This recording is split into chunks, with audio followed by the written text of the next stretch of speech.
Welcome in everybody to the 49ers podcast. I'm your host, Matt Daniel. As always, joined by my co-host, John Gallagher. John, we're 2-5 going into week 8. I always ask you how you're doing, but I'm you know what? I really want to know. Are you doing okay over I'm there? keeping a brave face. All right. You're not gonna catch me down. All right, you're battling the storm. I am. All right. Well, that's good to know. The 49ers 2-5. We're going to talk about what needs to be fixed. If we can figure it out. I mean, there's a lot of question marks going in to this game against Chicago. We will be in Chicago. We play at 10 o'clock Pacific time. So make sure to follow us on Twitter. Our outs are on the screen, and you can follow us on YouTube, youtube.com/the 49ers podcast. Are you ready to get into it? Ready. All right, let's get into news and notes. Javon Kinlaw out for the season, received season-ending knee injury, which according to Kyle Shanahan fixed the issue. I mean, kind of sucks. I mean, it's just kind of another nail in the coffin. It seems like, it's just, man, when things go bad with this team, they just go bad, and it just seems like it just never stops. When it rains, it pours. And it's been pouring. It's pouring. But I mean, soaking. At least there's a little bright side to it because this knee issue has been something he's been battling with since college. Yeah. So maybe finally it's fixed. Yeah. So, I mean, you want to look at it positively. I guess there is some sort of positive to it. Mm-hmm. But, I mean, it sucks. And right in the timing, too, right as we play DeForest Buckner, he ends the game on the game-winning sack. And then we're sitting there. Hurts a little. Man, hurts. Yeah. All right, let's get into the rest of the injuries. Maurice Hurst is out with a calf injury. Safety Jaquaski Tart, his knee. He's also out. Super sucks. But Hufanga. I know. We've been hyping up Hufanga throughout the show. Well, and I'm kind of excited. I mean, honestly, he plays.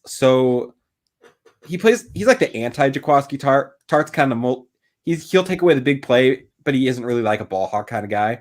But like, I feel like that's what Hufanga is. Like he's going for the hit. I feel like Hufanga can develop into more of a chess piece than we use Tart as. Like Hufanga's, he makes some really heads up plays so far, and the ability to bring him up in the box when we need him or drop him back when we need him. I think he's going to really excel at that kind of versatility. Yeah. And one thing we've as 49ers fans, we've talked about a lot about is how Jimmy Ward and Jaquaski Tart, I mean, both of them, I think are pretty good safeties, but they both great tandem. They play so similarly that it's I almost want, them a little bit more of a 1-2 punch with the way my safeties are playing. One of them, might play a little bit more aggressive, while one of them is a little more reserved. Like Jimmy Ward's a great coverage guy, and maybe, so is Jaquaski Tart. I don't know. I just feel like I would say Tart's the bigger hitter, though, and he actually has the size to him. The bigger hitter. He is a little bit bigger of a hitter. So I kind of like that one too. But if he's out, I really do like the promise of Hufanga.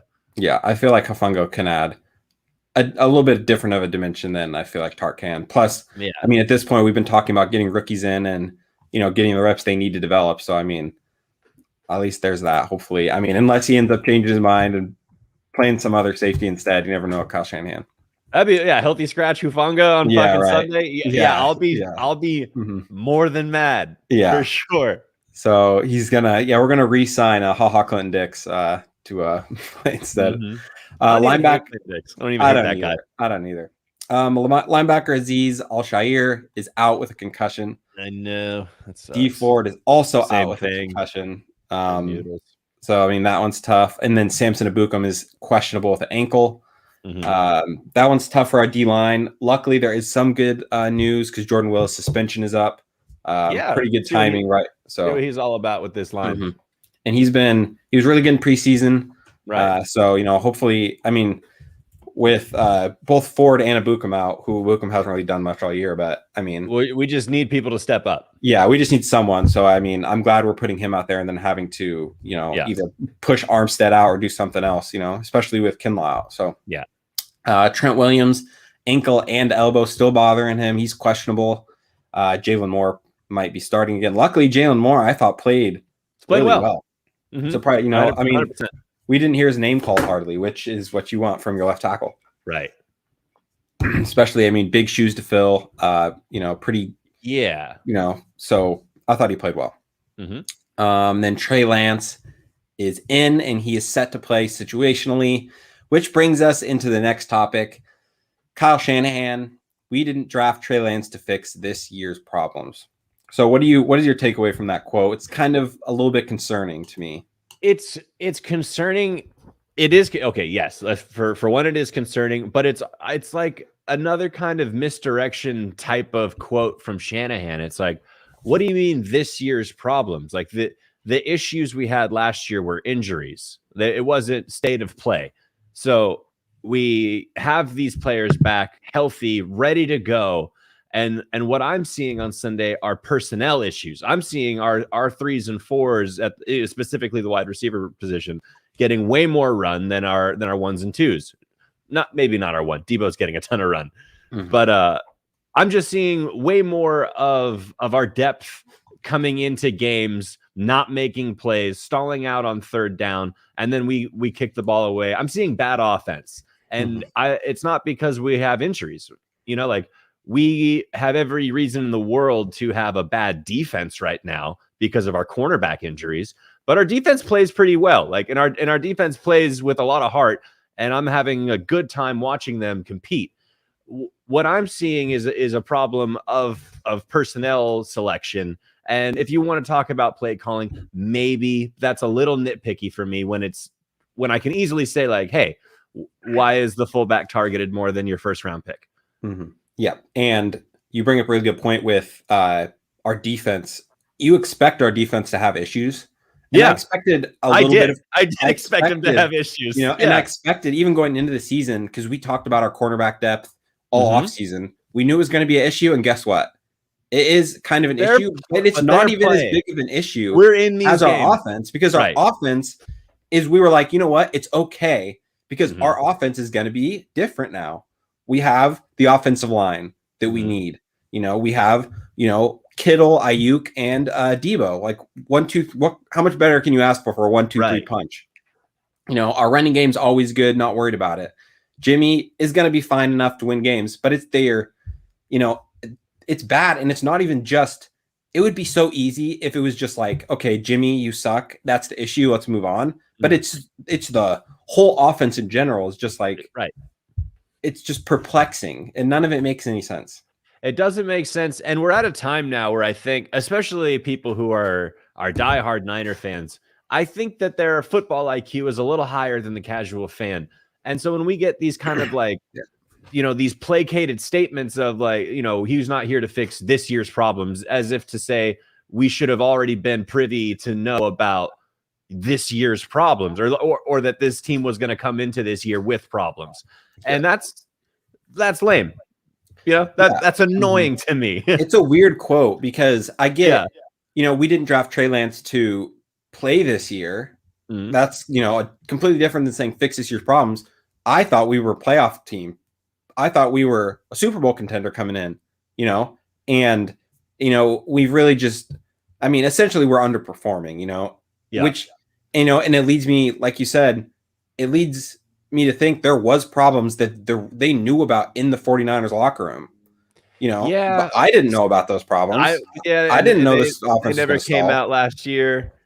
And also, I would have bet what I wanted when they drafted Trey Lance was not for them to say one way or the other, this is our starter. I wanted them to say it's open competition, because that's honestly what Jimmy should have been fucking susceptible to or subject to, right? Like his state of play was nowhere at a level where you're just like, there's absolutely no way that anybody can come in and take this job. And it could have, as much as I thought that he did a good job, it wasn't to the point where somebody couldn't come in and compete. If Trey Lance comes in, he's way more ready than everybody expected him to be. Then it's like, yes, the best guy should play. If they had just committed to the competition of it, of we've got 2 studs, and if whoever wants it, we need to see it in practice, because that's what I wanted it to come down to, and that's what I think that would have been better for the team. Like the rising tide raising all ships. Like this competition would have been good for both players, but it's been kind of wishy-washy now. And now you have this argument is Jimmy G really invested in this team? You can argue no, but I also think he's a professional. He wants to go win games. Yeah. And I think it almost leads me to believe, it seems like Kyle Shanahan, like his perceived notions about someone, or like what his plan, like his season-long plan for somebody is going into a year, plays a bigger part than what they actually do. Because he talks about Ayuk not taking steps, and then Ayuk goes out and makes one-handed catches on third down and saves drives. That's the thing that annoys that, again, like when the Niner fans, especially the ones in my Twitter feed, are savvy football fans. And like they're watching these games very closely, and they're not seeing Ayuk go out there and be a bum. Nobody's seeing that.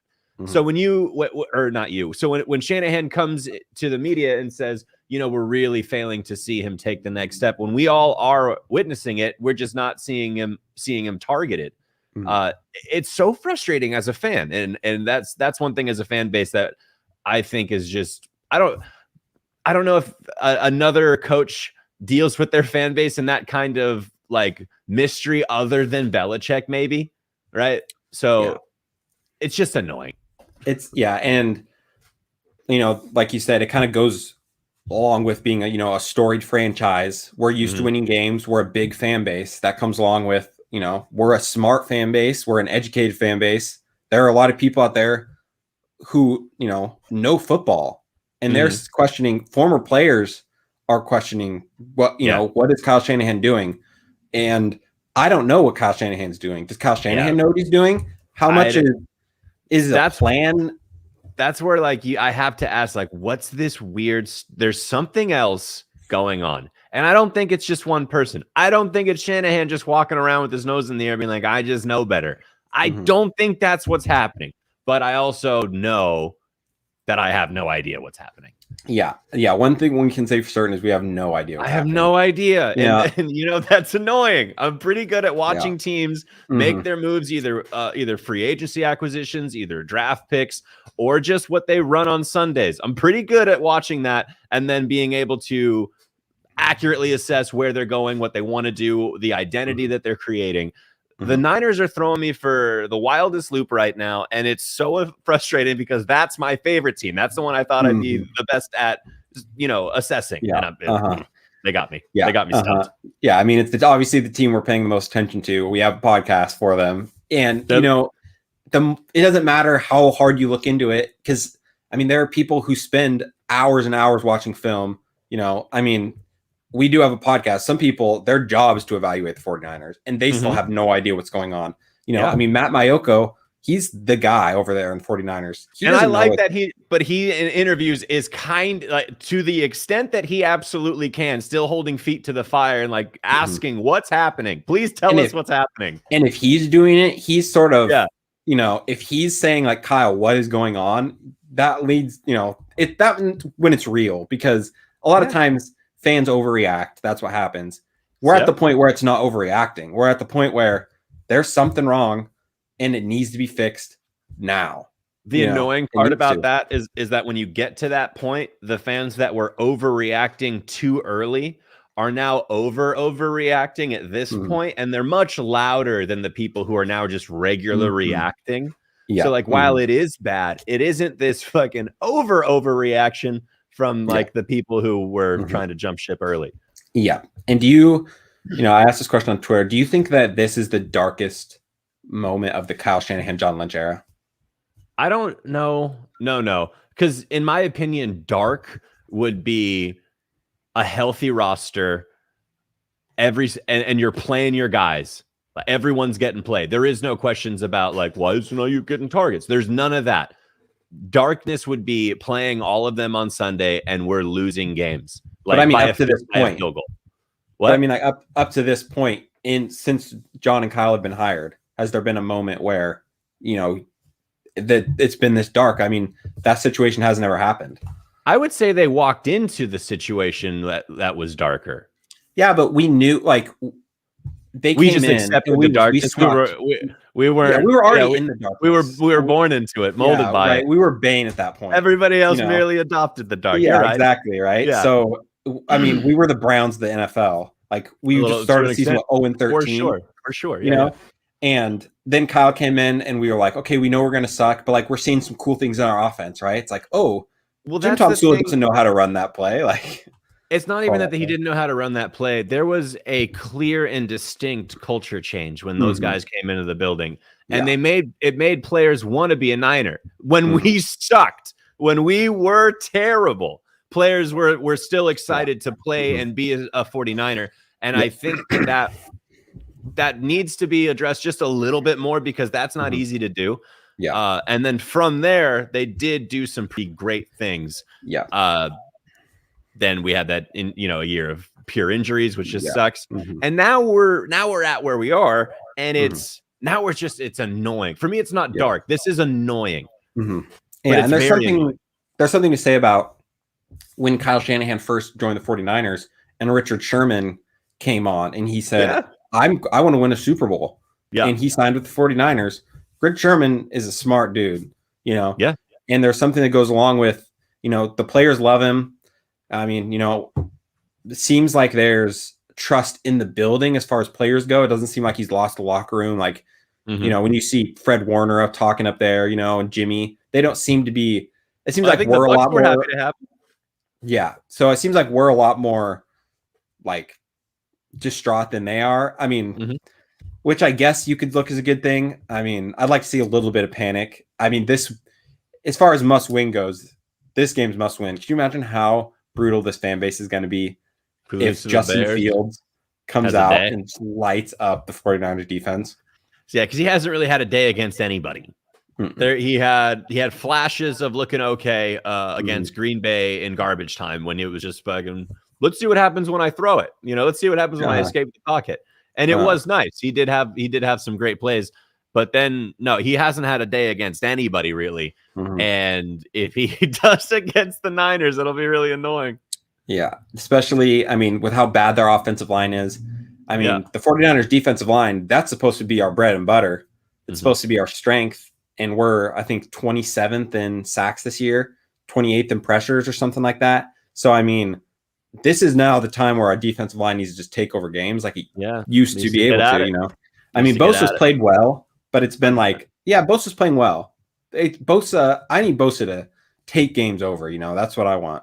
Well, he's getting double teamed at the bare minimum on the outside. So like, that's something where if one of our star players is getting double teamed like that, someone else needs to step up. I need somebody else to be the guy, next man up. Go get that work. Yeah, we definitely need our defensive line to play big this game. So let's talk cornerbacks a little bit. We've touched on it a bit. I mean, you could probably point to that game. I mean, every ball that was thrown in the air, pass interference was called. There were a couple calls where I didn't love, but there were a lot of calls where Josh Norman is just straight up tackling the dude. Emmanuel Mosley had a arms around the hips, going for bringing him down early. That sucked. And then Kirkpatrick getting just put on the poster. Like that's oh man. But again, like he's just fresh off the street. Yeah, and that's I'm not going to be upset. Like when we were playing I'm upset Miami last year. Yeah, was it Brian Allen when we played Miami last year, and he just got torched by Ryan Fitzpatrick?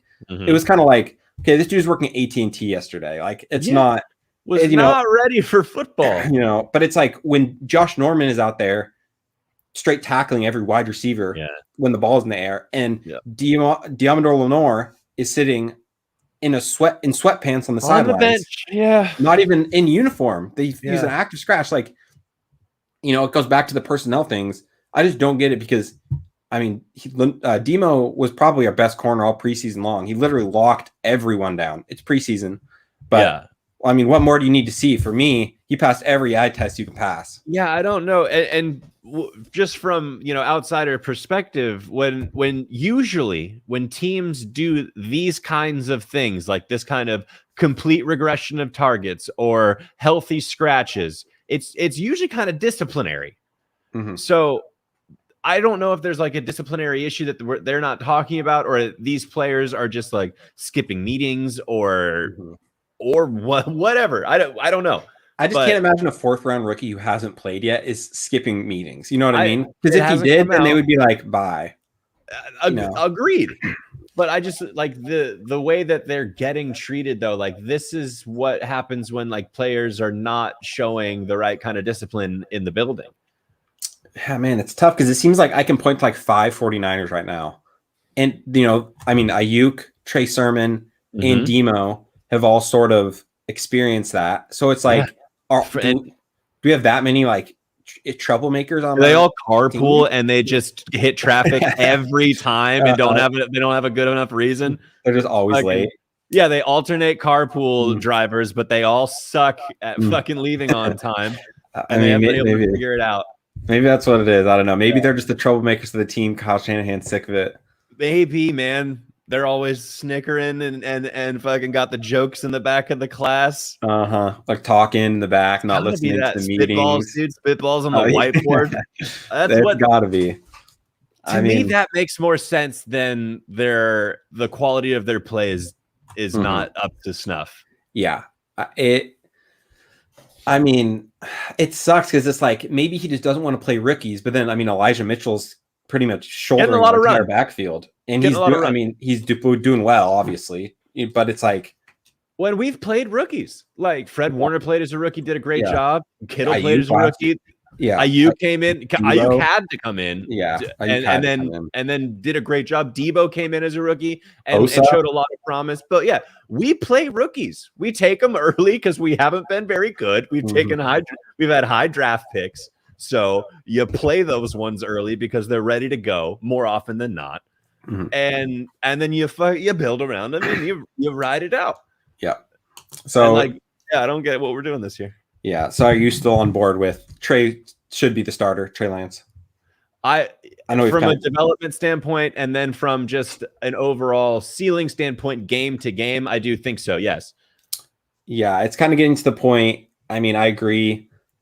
It's just, Jimmy is playing, even if Jimmy plays like pretty well, it's kind of like Trey Lance. Again, to quote Shanahan himself, Trey isn't gonna fix this year's problems if I'm seeing Sherfield on 3rd and 8. That's not gonna help fix this shit. We need to target the real valuable high draft picks that we've got. Debo, absolutely, still run that guy. He's an absolute star. But to go back to we have our fullback out targeting Brandon Ayuk. We shouldn't. That's a weird offense. And it goes back to. We're not losing these games by a lot. Like the they're heartbreaking. If Drake or Patrick decides not to dive at his legs and attacks the ball, then maybe we win that game. The Seattle game, we dominated for the first half. The ball just didn't bounce our way that game. We lost. The Packers game, 37 seconds. Come on, that's just. And then the Cardinals game, we really could have won that game too. These are every single game we could have won. So I have to imagine. One minor adjustment from a personnel standpoint. Yeah. Maybe if Brandon Ayuk is in on a 3rd down and he's 1 or 2 more 3rd down conversions and we're like, at minimum, we're getting field goals out of these drives. Yeah, that's the difference in the game. It's different. It is a game of inches. Yeah. And I have to imagine the difference between Ayuk and Trent Sherfield and especially Travis Benjamin is not inches, it's feet. Yeah. I don't have a big enough camera angle. Yeah, you don't have the Brandon Ayuk wingspan. The Brandon Ayuk has. That's the gap. So, man, it's tough. It's like we come on here and we talk about the same things. Obviously, Kyle Shanahan's not going to listen to us. Maybe he should. I'm going to call him. Yeah, that's what we need. We need to get a fan hotline, just like. Yeah. He'd love that. If we bitch at him long enough, he'll eventually just start Trey. I'm sure that'd be his favorite thing. Oh, I'm sure. And people talk about Kyle Shanahan's admitted to having a Twitter. So he has to see at least some of the things that people are saying. Yeah. So let's get into the community question of the week. This is our new part of the podcast where I'll be asking a question and we'll be featuring some fan commentary. So my question this week was, what is cursing the 49ers? We talk about conspiracy theories all the time, so I wanted to see what everybody else is talking about, see what their conspiracy theories are. So this is 49ers fan Zach Attack. Candlestick curse is real. Also, Harbaugh buried an old pair of khakis at Levi's, and now that really like us. that. That's really good. I hadn't thought about that. That's a real possibility. I mean, do you think that 49er fans are just gonna keep going back to Harbaugh forever? It just seems. I mean, I don't know. Because it's. I loved Harbaugh. I'm very pro Harbaugh. Mm-hmm. But that whole team, that whole era of the 49ers is from top to bottom completely different. Mm-hmm. That was a power run team that ran a 3-4 defense. Yeah. We are a zone option team with a 4-3 defense. Mm-hmm. So we've acquired different type of personnel overall. We run different schemes overall, different type of team. Our linebackers are literally opposites of each other. Very much so. Yeah. So it's definitely a completely different team. It just seems like he's that X that we just, we lay in bed and we still think about sometimes. We might not admit it, but it's 100%. Dude, I'm more so. Not only am I a big staunch, Harbaugh supporter, I am incredibly upset with how he was kind of ran out of the organization. Right, he was not treated with the type of dignity he should have been for what he did with our football team, for that football team. Yeah, he did not deserve to get treated the way that he did. Yeah, he just got fucking tossed out by management. Like a drunk guy at a bar. Yeah, can you imagine? He got bounced out. Yeah, I mean, 3 straight NFC Championship games. Dude. Man, I would kill for that right now. What we want to talk about culture. I mean, we talked about, Lynch and Shanny changing the culture. That was the culture with who's got it better than us? Nobody. And they fucking believed it. Maybe that's what Kyle Shanahan needs. He needs a slogan. Something, clear eyes, full hearts can't lose, Something. Who's got it better? Powerful. Something. Yeah, he needs something. I don't know. It is powerful. Yeah. We had a whole Who's Got It Better Than Us Nobody song. I mean, dude, Bang Bang Niner Gang just isn't quite the same. It's not really something you're going to be chanting in the locker room. If I can interject, the hate on Bang Bang Niner Gang needs to stop right now. We're talking about something that E40 did just because he thought that would be some sick shit to do for a Niner fan base, and we're over here pouting about it. Everyone can go fuck themselves. If E40 takes time out of his day to do something dope for you, you say thank you. Yes. Can't believe it. I appreciate everything about it. And you sing along with him. When I was along, it's E40. Have some goddamn respect. When I was at the last 49ers game, he was in the section right next to me. That's awesome. And they brought him a microphone and he played Bang Bang Niner Game at halftime. I was like, and that sounds awesome. Exactly. So for everybody to be like, no, everybody stop. That song's so stupid. It's like, dude, E40, fucking national treasure, Bay Area legend, decided to fucking give you a little ditty and you want to pout about it. Until I hear your fucking song, I don't want to hear. I don't want to hear one crossword about E40's fucking track. Yeah. I mean, it's tough to write. A song about a football team and not have it be a little corny. That's just kind of, that's just how it is. I mean, it might be a tiny bit corny, but who cares? I love it. So. It gets me hyped up. Dude, it's E40, Bay Area legend. All right. We're not going to say no, thank you. All right. Yeah, exactly. Right. He can write a Bang Bang Niner Gang 2 for next season. I don't care. And I'm going to love it. I will. I'll play it even louder. All right. So next one from Chantos14, another Harbaugh. Harbaugh must have put a hex on the team after his last season as a last fuck you to Jed and the rest of them. Everybody thinks Harbaugh's versed in voodoo. I know. I mean, maybe he is, Maybe. I mean, if you're wearing khakis and cleats on the sideline, you've got to have something. Put a hex on. It's like, okay, he's down with the dark magic. Yeah, the dark magic. Yeah. I mean, who knows? I mean, the curse of Levi Stadium seems to be a thing that people talk about. I mean, I'm hoping that doesn't become a thing, because then I feel like once you put a curse into existence and you put a finger at it, that's when it's a real curse. When it's so real. The Red Sox with the curse of the Bambino, the 90-year curse. That's a curse. You know what I mean? I don't want that. What was that hip hop artist? He put the curse on the Thunder. Oh, it was super real. Wasn't it Drake? Drake had a curse where he cursed that like was when everybody. he wore it. That's whenever he showed up and rooted for that team. That team lost. Was it Soldier Boy? No, it wasn't anybody. No, it No? was somebody cooler than that. No, it was Base God. It was Base God. Was it? Yes. Wait.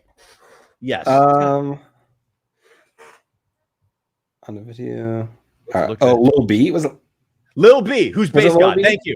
Okay, I couldn't remember the real name. Okay, yeah. So, dude, Lil B had a real ass curse, and like for sure, once something's like solidified like that, it's hard to shake. Yeah, and it seems like it just kind of instills in the heads of like maybe the players a little bit. I don't know. More than the heads, the fucking heart, man. That's where the curses live, and that's where it hurts more. It's got to be real. I mean, hopefully we don't ever figure it out. Hopefully we win a Super Bowl before anything comes about. So I know. Sorry, I could keep my cold still. No worries. Pop a little bit. All right, I'm gonna pull up our pick'em challenge for the week. Oh, you're pulling away on me. I gotta close this gap.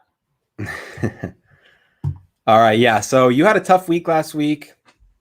6 and 7. I didn't fare too much better. 8 and 5. I bet with my heart on the Niners last week. That hurt. So yeah. I mean, maybe we need to bet Bears this week. It's every time we bet against them, it seems they lose. So yeah, I'd rather lose the bet than lose the game. Oh yeah, for sure. I mean, that's what we need. I remember in 2019, I had this thing where I would just bet against the Niners like $50. Every time I bet, the 49ers would win, and I'd be like, you know what? I'm basically paying $50 for a Niners win. $50 for a win. That's a W right there. Right. So, all right, let's get into it. Carolina at Atlanta. Let's see. I'll go first this week. I'm going to go Carolina. Man, it's tough. I don't know what they're doing with Sam Darnold. It was weird. It's a weird game against the Giants. And I'm going to go Atlanta, I think. Ooh, Atlanta upset Kyle Pitts at home. Is a man. Yeah. I don't know. What do you think? Carolina's defense is really, really good. I feel like they need a get-right game. Them without Christian McCaffrey has been a different team overall. They don't look that cool. Yeah, Chuba Hubbard's not the same. It's not the same. Just not the same. I understand it's a volume play. I kind of like the Atlanta upset, especially at home. But if Sam Darnold just gets it going with DJ Moore and Robbie Anderson, right? Like that could be a day. And they play good defense. Atlanta surely does not do that. I gotta lean with. I'm gonna go defense. I'm gonna go Carolina. All right, Carolina. I mean, with some teams like Atlanta, it's like some weeks they'll just play really well, and other weeks they'll like their offense will score 7 points, and you're just like, okay. To their credit, being at home that matters. It does. Miami at Buffalo. To me, I guess this one's you first. That's a Buffalo pick for me. Yeah, Miami has been disappointing to me. Yeah, I had kind of hopes that like their defense was going to be something, and Tua was going to be something. I don't really like how involved in the talks they supposedly are with Deshaun Watson. Like, ride with Tua. What are you guys doing? Yeah, I don't know what's going to happen because the trade deadline, we'll probably get into that next week because it's coming. Actually, trade deadline will be before next week. Rapidly approaching, yeah. So maybe we'll have to do something. I guess our Monday meeting spaces will probably be big on trade talk. Oh, yeah, we've talked about that. Because Tuesday is the trade deadline. So moves are going to be made. The Niners, I don't know if they're going to be buying or if they're going to be selling or if they're just going to ride with who they got. But would you be okay with them selling? You know, I've seen a lot of talk about Kittle. I don't want it. I'm giving a resounding fuck that. I wouldn't. If we got a big enough haul for it, I don't think I would be that upset. I love Kittle. Kittle's my favorite. Probably he's one of my favorite players in the team, but man, he just always is hurt. It's like, yeah, so he'll get better. I don't know. I don't really know who I would be happy with as trading. I mean, if we get like D Ford or something, but like no one's going to trade for D Ford. No one's going to take that contract on. So I can't even think of like who would be worth trading. See, like the players that are worth trading, in my opinion, and I might be wrong because I did kind of consider DeForest Buckner in this class. These are like the cultural pillars of the 49ers. They are the ones that they establish the identity of the 49ers. Fred Warner, George Kittle, Well, it should be Trey Lance now. Brandon Ayuk, Debo Samuel, Bosa. Like, those are the pure 49er like cultural identities, like these run after the catch offensive players, these fucking like heads up smart defensive players, and just, you know, Bosa on the line being one of the gnarliest beasts, you know, in the game. Like, these are the players you don't trade away because they are who they are, like your selling points to not only bring in other free agent acquisitions, but if you're a young guy, you're stoked to fucking be in the same building as them. Yeah. I mean, I agree. The only one where I would maybe think about would be Kittle. And I'm not like saying we should, but I would, if there is like a world where if we got a big enough offer, then I would think about it. Just because of the injuries. It's like, man, that dude just gets hurt like crazy. He just plays too hard, which is a good thing and a bad thing. And I love Kittle, but I just don't see it, like, because we're no longer in a quarterback market. I don't feel like we're that needy in trades overall. I understand we have a bad cornerback situation here, but that's a draft fix away. Like, that isn't sell your assets and get a veteran. What about like Myles Garrett? And like, what if they were like George Kittle and Jimmy G for Myles Garrett? Would you do that? I know they'll never happen, but Myles Garrett's a really good player for like, because I'm trying to think AFC. Garrett. Because like anybody but Kittle, Jimmy, and you can have Jimmy and I'm not okay with that name. Nope.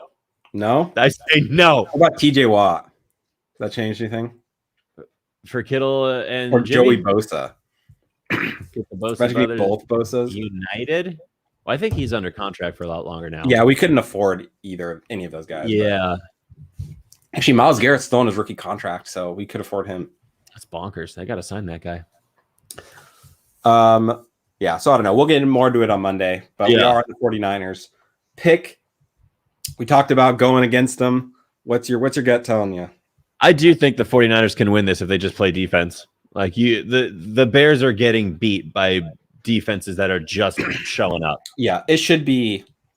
If the 49ers lose this game, it will be an upset. Like, the Bears have a better record, but the 49ers need to win this game, and they should win this game. Anybody who's watching, if you've tuned into a Bears game, they're not right yet. They don't look like they're not ready to really compete yet. Yeah. And if the Niners are like their tune-up game that where they get it all figured out, that'll be annoying. Mm-hmm. Maybe the 49ers are just the get-right team for everybody. Oh, I'll be so man. You never want to be that team. Oh, man, I'll be screaming at my TV. Yep. I guess who's first this one? I'm gonna go Niners. I'm gonna pick Niners. Yeah. All right. Pitt at Cleveland. I guess you're first this one. Sure. This one has a little bit of fantasy football bias. I need Pittsburgh to destroy Cleveland this week, so I'm gonna go Pitt. Yeah. I mean, Nick Chubb is back. I'm gonna go Cleveland. That is good. I think Baker's back too. Yeah, I think he is. But the Pittsburgh defense, the fact that there's such rivalries, like, I think it's gonna be a slobber knocker of a game. Yeah, I think that they and like when it comes down to that, like, I love TJ Watt like rushing around the outside. I love the defense that Pittsburgh has in place. Yeah, I think it'll be a good game. Mm-hmm. It always is when they play. So yeah. Philly at Detroit. Man, Detroit, they lose games, but they lose hard. But they lose with heart. You know what I'm saying? I'm fighting. Like, I'll be totally honest. I thought Dan Campbell looked kind of silly in those media appearances and those press conferences. I was like, this is going to be a dumpster fire of a team. I'm going to root against it because it's just easy to. Mm-hmm. I recant all of it. Dan Campbell cares so fucking much about that team. Yeah. I'm rooting for him because I firsthand have seen it with the 49ers. I know what a losing team looks like, but I also know what it looks like when you start to fucking change that culture. And Dan Campbell's doing that. And the amount of passion and love that he has for that team, I'm all in. I'm rooting Dan Campbell. I hope the Lions figure it out soon. Yeah. And they're playing for him. They're playing hard for him. Are you going to Detroit here? Right now, no, I'm not. Still Philly, but I will say, like, I don't think Detroit is like should be this punchline. Like, Dan Campbell inherited a dumpster fire of a team. Matt Patricia left it in shambles. This isn't Houston. This is but I think Dan Campbell is the man for that job. The amount of heart that he's showing as the head coach there, I think is what they need. Yep, I agree. Tennessee at Indy. This is the game, dude. Two running juggernauts running against each other's defenses. Mm-hmm. Oh, I think Indy might pull this out because they have the stronger defense and they have been asking Wentz to throw. Tannehill hasn't really been throwing, right? No, I'm going Tennessee. It's just, I mean, I think it's going to come down to Derrick Henry. That makes total sense. Yeah, I mean, no Julio Jones, so that does play a part, but yeah, just more food for AJ Brown. Cincy at New York. I'm going Cincy here. Oh yeah, and they look real. And New York does not. They're far away.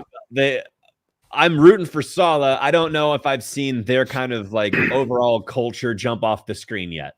No, I haven't either. I think that they have the right guy in place, but that's only because we know who Saleh is. Right. But like if I didn't know that, I would probably be a little more concerned. But as Niner fans, if any Jets fans need to talk to us, like we can vouch. Like, no, he's cool, dude. That's cool. Yeah, like he'll get it going. I mean, I feel like he can create a culture. Like 100%. I feel like that's what he has in him. So yeah. New England at Chargers. I think this is another good game. I still go Chargers, even though I think it's going to be a way closer game than people expect. Yeah. I also didn't ask you Rams at Houston. I just wrote Rams. No, I do like that. You knew. Yeah. Didn't even need to be asked. Washington at Denver. This one's another slobber knocker of pretty bad teams. Yeah, both teams like underperforming, or maybe Denver's been overperforming. That was bad. Washington. I mean, they couldn't beat a beat up Washington team or a beat up Cleveland team last week. Yeah, I'm going Washington. Yeah. If McLaurin gets going, if Gibson gets going. Yeah, I think they can do it. I don't think Denver's that good. Tampa Bay at New Orleans. Another really good game. Yeah, division rivals. New Orleans at home is real. That's a real advantage, but Tampa's defense is so good. So good. You just ask Justin Fields. And Mike Thomas isn't coming back yet. Nope. I mean, I'm going Tampa. Are you feeling an upset? Jameis just looks so bad. I mean, they barely beat Seattle. I know that's without Russ. That's fair. But Seattle's defense is also the Saints defense is also very real. They get after the quarterback. If they can do that to Brady, that is important. It's just Brady's one of the fucking tough quarterbacks to get after. Yep. Tampa on the road. It's probably still Tampa. Yeah. This one's a good one. Dallas at Minnesota. With Dak questionable. I think he'll play, but I mean, it might still factor. Yeah. I mean, it's hard to say, but I kind of say Dallas. Yeah, I'm going Dallas as well. I mean, their defense, if you were going to ask me during the offseason, pre-draft, because I actually did like a lot of their quarterbacks they drafted. What I thought of Dallas is like, it's a cool offense, but that defense can't hold anybody. No, the defense was so bad last year. This defense is working. Not only are they holding, they're scoring. And that's a big deal. Yeah. And then Giants at Kansas City. This one's Monday Night Football. Ooh. I mean, this one is not as big of a lock as people think. I know, dude. Kansas City looks fucking human. You see the videos of Pat Mahomes with his wife and his brother, and they're like dancing, and he literally looks like he wants to kill himself. Wow, they are hilarious, dude. I completely sympathize for that. I honestly believe that is why they're losing. Like, dude, I actually think that. I watch those videos, and in my head, I'm asking, like, you ungrateful fucks. I know. This man gets his body beat every week for your guys' fucking chill sesh. And you're interrupting quiet time, the one time he doesn't have coaches and trainers and other defenses yelling shit at him. This quiet time, that's when you choose to fucking bust a twerk on TikTok in his face. God damn it. Let the man rest. Yeah. Let the man. That dude deserves, man. I feel bad. I feel so bad for him, man. It's just so sad. I just watch it and I just see him like die inside every video. And I'm just he looks dead inside. How is he going to fucking muster the intrinsic strength to go out there and compete when he goes home and his fucking sanctuary is filled with that bullshit? The inescapable void that is fucking and like, not to mention like all of social media is now just like roasting his family on top of it. So it's like, man, that's brutal. They have no respect. They have no respect for Pat. Especially, all the heat him and his team are taking. You'd think you would just be like, okay, I'm going to stay off social media for a while out of respect for my brother, who is the reason that anyone even knows who my name is. That's what I'm saying. I'm gonna pump the brakes on riding my brother's coattails on TikTok. Yeah, right. Exactly. I'm just gonna take a week off. A little break. I'm gonna focus on something I'm good at. Right. If the Chiefs go up and win by 50, I'm gonna post it. You can post a dancing video, hitting the woe for whatever. I didn't even really like it when Juju did it, and he played the game. He had every fucking right to go like, yeah, I'm playing this game, and I'm fucking having a good time doing it. Yeah. That's fine. Not really my favorite thing, but I totally said that was okay. Yeah. For this motherfucker to never suit up and just fucking pop these moves while fucking Mahomes is just trying to chill. Oh, it's so annoying. And then his wife too on top of it. It's one thing. It's like your annoying little brother. But then your wife too, man, or I don't know, his fiance. Those are things you sign up for. Yeah, and they just had a baby too. This man's going through it. Yeah. Anyways, are you picking Giants after that? I do. So I'm incredibly intrigued by that rookie they got over there with Kadarius Toney. Man, I was a doubter. I'm not gonna lie. I was thinking, why did they take him? But man, everybody was. But when before that injury, what I saw him doing on the football field, cutting up, especially the Dallas defense, who like against Diggs, a great cornerback. This guy's moves, I'm excited. I think he can be really, really good in this league. Yeah. He's still kind of nursing that injury. I don't know if he's going to be like that potent threat that I really want him to be. I think Kansas still has the weapons to really pull this out, even if they just lean on Kelsey. Especially in Kansas City, and I just feel like under the lights, and it's like a must-win for them. Eventually, Patrick, you can't keep Pat Mahomes down for that long. Maybe his wife and his brother can, but I just hope he breaks his brother's phone, man. Just get that shit out of his face. I don't know. It takes some real patience from him. He looks like a Zen master next to his fucking brother. Looks like an just annoying, just looking annoying. Yeah, because like if I watch the 49ers lose and then like my little brother would do some dumb shit, I would be like, you know what I mean? Like, it's so annoying. Like I wouldn't be able to handle that. Props to him for the patience that he's got. Maybe that's what makes him such a good quarterback. Dude, he's got the resolve of a monk. 100%. Yep. Well, that is going to do it for us this week, guys. Hopefully, we will be in better spirits on Monday. Hopefully, I won't be sick and we'll be able to do our Monday meetings this week. Hopefully, celebrating the get right game. Hopefully, we'll be in good spirits. Hopeful. Yeah. Man, so maybe we won't be the 49ers faithful. We'll just be the 49ers hopeful. Just praying. All right, we will catch you guys next time. Take it easy. Sounds like football, baby.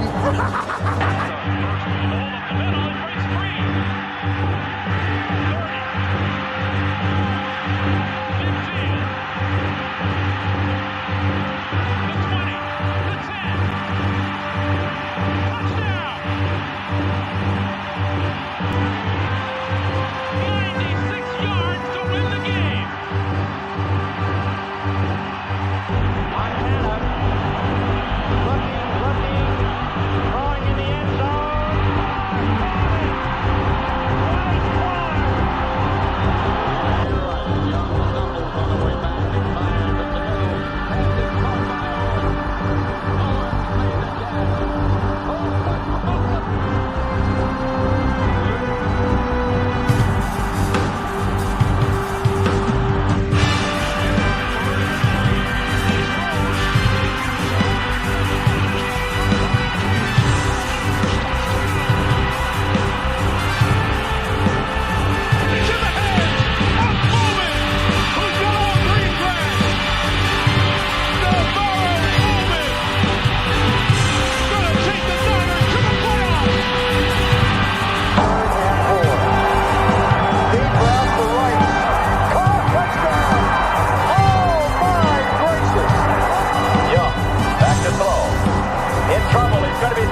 gets away.